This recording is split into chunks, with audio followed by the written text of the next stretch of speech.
The snow is gone for a little while anyway. I think they're forecasting like 4 to 8, something like that. Yay.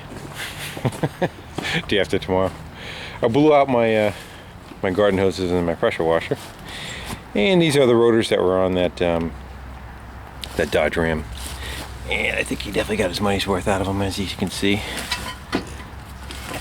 They were pretty much kaput. Of course, the pads are metal to metal, and they have brake shoes for the emergency brake that ride right here for that surface. Doesn't get any use anyway, you know. So I took a sledgehammer out and actually had to beat them off because they were pretty much rusted to the hub, as you can imagine. And now we're working on the Jeep. Jeep's getting oil pan, rear exhaust from the catback, and training lines. So I guess we're gonna make this like a how-to video. That's how I'll title it anyway. But what I started with first was supporting it up on the lift in the front, just grabbing the front frame, and then on the back I stuck a hydraulic jack under the pumpkin and jacked it up as high as I can get it with the jack, and put a couple of jack stands underneath it. And that gave me the whole center of it open, just to get all my crap out of the way, because there's a couple of skid plates. And that's one skid plate. That one's not held on there by very much. That kind of covers the tranny pan. 2 larger bolts, 2 smaller ones, that's off. And then there's this larger pan that kind of goes over a little further back from that pan, from the tranny pan, is got the tranny mount in the center of it. So you're looking at the top side of it right now. So there was 4 bolts there, and then 6 on the perimeter, and they were Loctited in, the larger ones, so an impact gun will be your friend with those. I don't know if I said it, battery disconnected. Yeah, let's go take a peek underneath.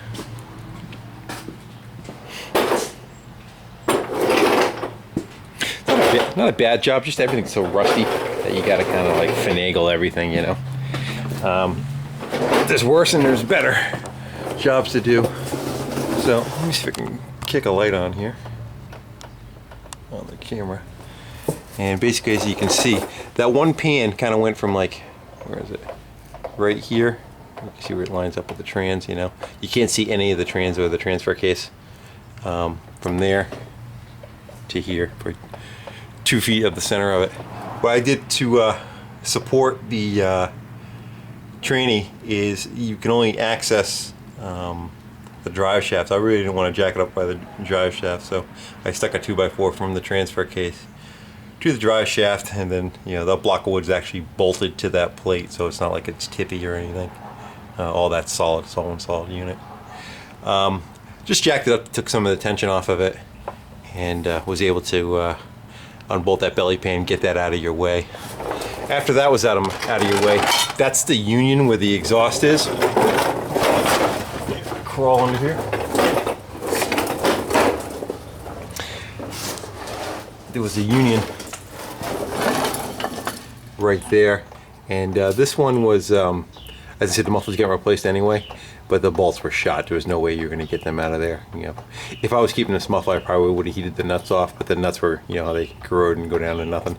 So I just cut them off with a whiz wheel and let it drop. The new muffler has studs coming out of it already. And then the front side of the exhaust had, you actually have to take the whole thing out of it because it crosses right across the center of the oil pan. You can see where the header is up there. Fortunately, they have basically a nut and bolt, but the nut has a retainer on it that holds it there. So even if they do get shot, you can just kind of cut them off and punch them out and put another nut and bolt on them. They're not studs, which is a good thing. That was a stupid design when they ever did that, wasn't it? Put studs on a manifold. So, as you can see, one of them I had to cut out. It wasn't happening, but the other 3 actually turned out of there. I was surprised. And after that, you take the whole pipe, kind of let it hang down a little bit, and then go forward. It's on a hanger, pin right here. there's a pin on the pipe going this direction, so you just kind of rock the whole thing forward. I do have to back up a little bit, because before you do that, there's 2 oxygen sensors. Just unplug your cables. You can see one right here, and another one in the front. Then you can drop it off the pipe and pick it up, and that's what you see. You got from that flange forward, all comes out as one unit. You got your 2 oxygen sensors, and be careful when you're kind of moving it and bouncing it around. You don't want to whack them. It'll cost you a couple of pennies a piece, and that drop down that whole unit. There's no donuts on this thing.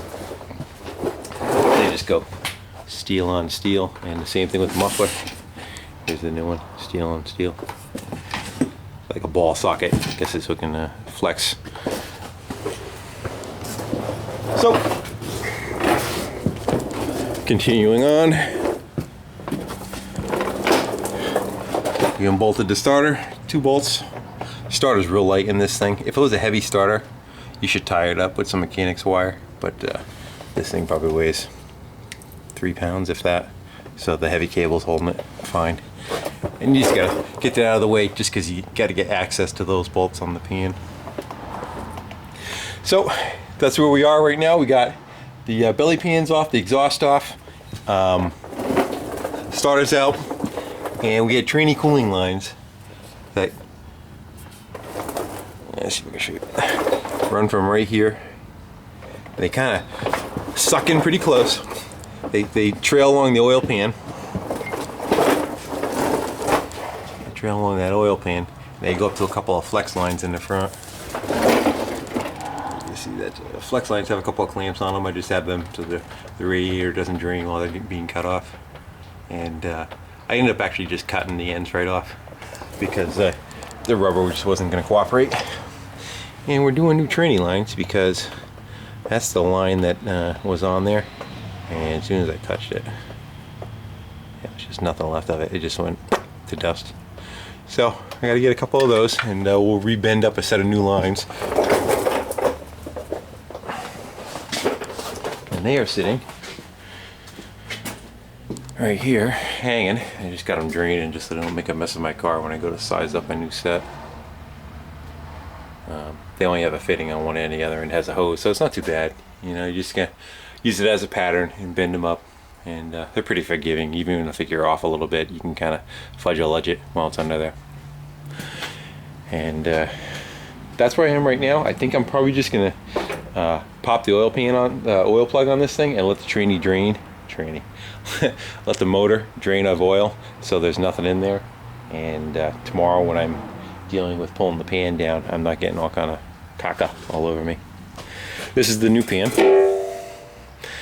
I sized it up to the other one before I took anything apart, just to make sure that you know, we got apples and apples, and we do. And it's a dry gasket that goes on there. You're not supposed to goober it up, or else you'll start leaking. So we're going to abide by that rule and do the same. You can put a little bit just to hold the gasket. I was also reading somewhere that they take a couple of studs, make a couple of shouldn't call them studs, a couple of yeah, actually they're studs. You can take bolts, cut the heads off, and you're gonna put them in the far corners of the pan, and you actually put the gasket up top first, and it holds it in place. And then when you're done, you just unthread the studs out of there. That's the trainee pan I put on last week, and that was pretty rusty. I'll show you what we got for rust. I don't know why this thing's getting done. Doesn't look so bad on the backside. As you start going more and more forward, I don't know if the camera's picking it up, but that stuff is, I'm afraid to touch it right there, because it's just one piece of sheet metal, you know, and you see it flaking in layers like that. You know, there's not much between you and the inside. So that's why that's getting done. And then the training lines was obvious because of what I just showed.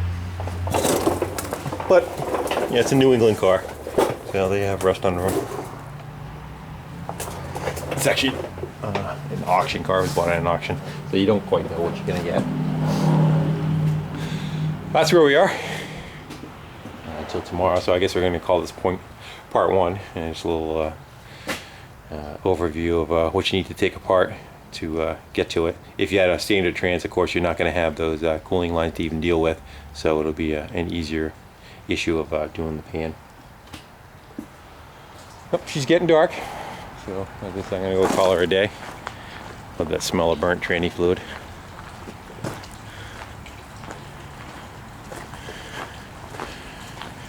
And she's getting late in the season. Wish the leaves would fall so I can take care of that before they have a foot of snow on top of them, but we may not get that lucky. Alright guys, thanks for watching, and 63 Impala for kind of hooking me up with doing a little prank on my video, I guess, and all the new subscribers that showed up. And everybody have a good night, or whatever time it is that you're watching it. Take care.